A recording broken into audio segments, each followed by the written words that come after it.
देखिए अभी जिस संख्या में हम मैया सम्मान योजना से लाभ दे रहे हैं, लगभग 7-7.5 हज़ार करोड़ रुपया अभी खर्च हो रहा है।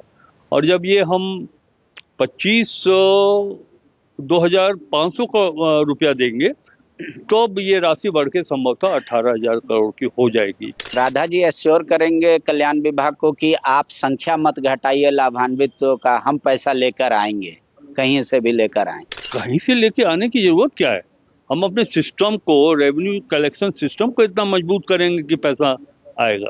लेकिन जहां से आप फिर कलेक्ट करेंगे लोग उस पे भी आरोप करेंगे, जैसे अभी तो चालान ही कट रहा है बहुत ज्यादा लोगों का, तो उस पे भी विपक्ष आक्रामक हो गया है कि सरकार पैसा 450 में सिलेंडर का बात बोल रही है, 450 रुपया हर गाड़ी पे फाइन लगा दे रहे हैं। हम माइनिंग सेक्टर में, एक्साइज सेक्टर में, और उसके बाद ये जो रेवेन्यू डिपार्टमेंट है उसके सेक्टर से हम ये पैसा और डेवलप कर सकते हैं। दारू का और रेट बढ़ा देंगे। और अब सबसे बड़ी बात है, अच्छा है कि नहीं पिएंगे आप, सिर्फ शराब को न पकड़े। मैंने कहा एक्साइज, और उसके बाद फिर हमने कहा कि माइनिंग सेक्टर से, फिर हमने कहा आपको कि रेवेन्यू सेक्टर से हम पैसा को और निकालेंगे और ऐसी व्यवस्था लागू करेंगे कि पैसा और हम जनरेट कर सकें। सरकार कहां से पैसा कमाएगी और कहां कहां खर्च करेगी, इसकी जवाबदेही किसी पर है तो जो कैबिनेट में सबसे वरिष्ठ आदमी है राधा कृष्ण किशोर जी, उन्हीं के पास है। पहले तो आपको बधाई हो, धन्यवाद।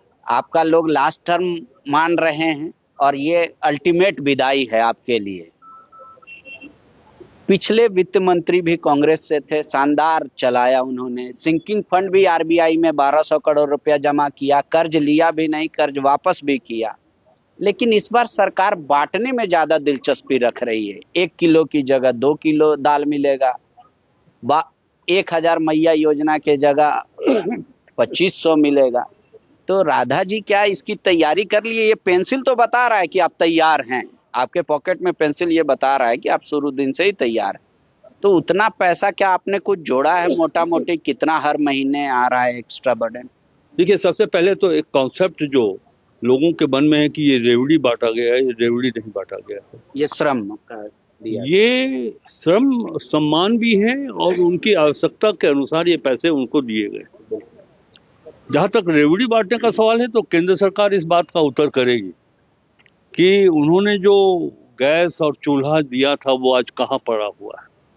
लेकिन हेमंत सोरेन की मैया सम्मान योजना की राशि का उपयोग हो रहा है। अगर हम किसी को 1,000 रुपया प्रति महिला दीदी को दे रहे हैं तो वो खर्च कहाँ कर रही है, इसको देखिए।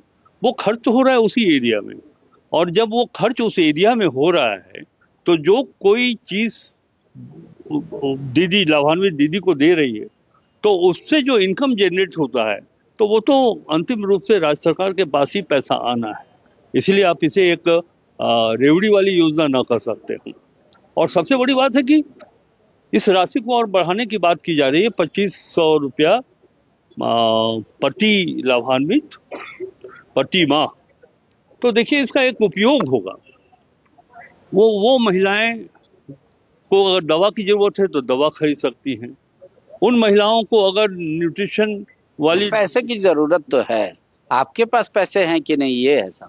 बिल्कुल आपने सही कहा कि पैसे की जरूरत है। आज वही मैं बतला रहा था कि वो जो लाभान्वित है, बेनिफिशियरी जो वर्ग है, उस पैसे से उसका उपयोग कर रही हैं और करेंगे भी। सबसे बड़ी बात है कि आपने पूछा कि पैसा आएगा कहाँ से। देखिए, पैसा एक कमिटमेंट है हेमंत सोरेन सरकार का कि हम रेवेन्यू को और जनरेट करें, आगे बढ़ाएं, और ये संभव है। 40% हमारे यहाँ माइंस मिनरल्स का स्टोरेज है पूरे देश भर में। सरचार्ज लगाएंगे? मैं नहीं, सरचार्ज, कोई सरचार्ज नहीं लगेगा। हम उसके माध्यम से माइनिंग में हम लोगों को लाइसेंस दे करके, ऑपरेशनल उनको पावर दे करके हम वहां से पैसा लेंगे, कोई सरचार्ज लगाने की बात नहीं। पॉल्यूशन वाले आपका टांग खींचेंगे? नहीं, पॉल्यूशन किसके पार्ट है? वो भी तो सरकार के ही पार्ट है। दूसरी जगह पे पॉल्यूशन वाले कहाँ टांग खींच रहे हैं। लेकिन अगर कहीं पे सचमुच पॉल्यूशन का प्रॉब्लम आएगा तो ये उनकी जिम्मेवारी बनती है कि वो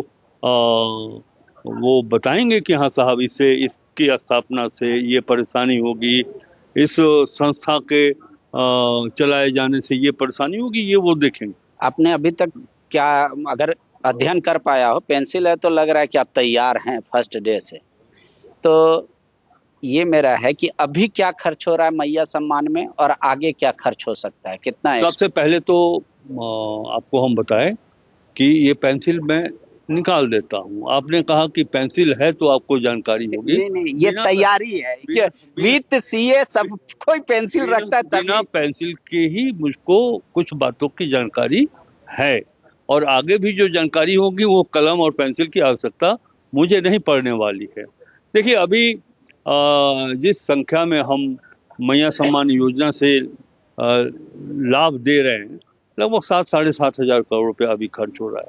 और जब ये हम 2,500 रुपया देंगे तो अब ये राशि बढ़ के संभवतः 18 हजार करोड़ की हो जाएगी, जब हम उस लक्ष्य को प्राप्त करेंगे तब। तो ये हम लोगों के लिए चुनौती जरूर है, लेकिन चिंता का विषय नहीं। ठीक है, राधा जी एश्योर करेंगे कल्याण विभाग को कि आप संख्या मत घटाइए लाभान्वितों का, हम पैसा लेकर आएंगे, कहीं से भी लेकर आए, लाभान्वितों की संख्या नहीं घटे। कहीं से लेके आने की जरूरत क्या है? हम अपने सिस्टम को, रेवेन्यू कलेक्शन सिस्टम को इतना मजबूत करेंगे कि पैसा आएगा। लेकिन जहां से आप फिर कलेक्ट करेंगे लोग उस पे भी आरोप करेंगे, जैसे अभी तो चालान ही कट रहा है बहुत ज्यादा लोगों का, तो उस पे भी विपक्ष आक्रामक हो गया है कि सरकार पैसा 450 में सिलेंडर का बात बोल रही है, 450 रुपया हर गाड़ी पे फाइन लगा दे रही है। देखिए विपक्ष के बातों का जवाब देने के लिए तो मैं नहीं हूँ, हम अपनी बात रखेंगे। गवर्नमेंट में सबसे बड़ी बात ये है, आपने कही चालान क्या कट रहा है नहीं कट रहा है, विपक्ष का तो कोई काम नहीं रहा।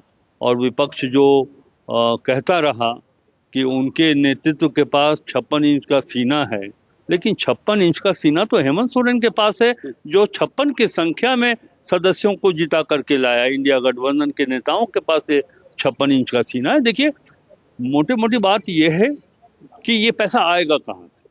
ये पैसा एकदम आएगा, चैलेंज है, उसको हम लोग स्वीकार करते हैं। हम माइनिंग सेक्टर में, एक्साइज सेक्टर में, और उसके बाद ये जो रेवेन्यू डिपार्टमेंट है उसके सेक्टर से हम ये पैसा और डेवलप कर सकते हैं। दारू का और रेट बढ़ा देंगे। और अब सबसे बड़ी बात है, अच्छा है कि नहीं पिएंगे आप दारू के रेट बढ़ने से। लेकिन बहुत बड़ा वर्ग आपसे नाराज होगा इस बात नहीं, को लेकर।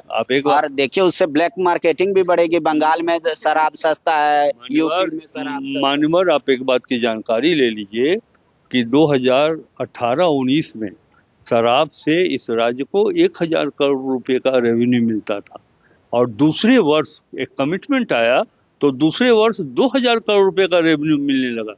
तो कहाँ शराब के दामों पर वृद्धि हुई है?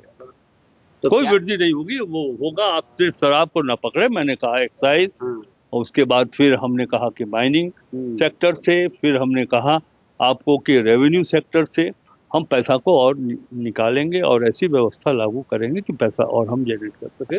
अभी आपको एक चीज हम बता दें कि अभी आप 9,000 से जब हम 15,000 करोड़ लेने की बात कर रहे हैं माइनिंग से, तो ये झारखंड राज्य है, और जो हेमंत सोरेन के पहले की सरकार थी उनका रेवेन्यू कलेक्शन क्या था माइनिंग में, और यही दूसरे राज्य को आप देख लीजिए। मैं उड़ीसा का कहना चाहता हूँ, उड़ीसा आज उसी माइनिंग से लगभग 30 से 40 हजार करोड़ रुपया प्रति वर्ष ले रहा है। लेकिन समाज का यहाँ एक तबका ये भी है जो कहता है कि भाई हमारा पहाड़ बचाना है, हमारा जंगल बचाना है, हमारी जमीन बचानी है, और आप माइनिंग को बढ़ावा देंगे तो वो लोग फिर नाराज होंगे कुछ हद तक कि भाई ये अमुक पहाड़ को इस तरीके से तोड़ा ना जाए। मुझको लगता है कि खींचने की जरूरत नहीं है।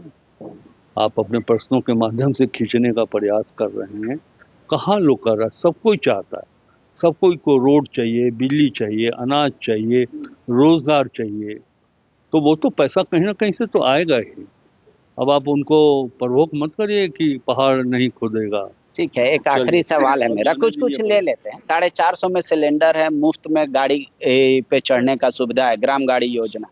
अभी बहुत दायित्व है आप पे, ठीक है, कि रेवेन्यू आप लेकर आइए। एक पुलिस वालों की भी डिमांड है और आप उस मतलब वर्ग से भी अछूते नहीं हैं, वर्दी भत्ता और भोजन भत्ता का।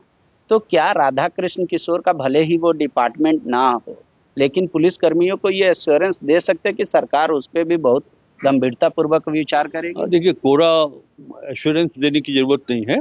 अगर उनका कोई डिमांड है तो वो अपने विभाग के माध्यम से वित्त विभाग को भेजें, सरकार के बाद पास भेजें। अगर वो व्यवहारिक डिमांड होगी तो हम लोग उसको पूरा करेंगे। आप जब पीएससी के मेंबर थे और टाटा लीज नवीकरण का चल रहा था मुद्दा, गजब का अध्ययन किया था, नोटिंग किया था, आज तक मेरे पास वो फाइल पड़ी हुई। क्या राधा कृष्ण किशोर आज भी जैसे विधायक में स्ट्रिक्ट थे वैसे स्ट्रिक्ट रहेंगे, या जिम्मेदारी मिली है तो बोलेंगे थोड़ा डिप्लोमेटिक होने में क्या बुराई? जी नहीं, जी नहीं, जी नहीं, जी नहीं। हमने कहा अपने अधिकारियों से कि एक टीम वर्क के साथ काम करेंगे हम, लेकिन जहां कठोर प्रशासन की आवश्यकता होगी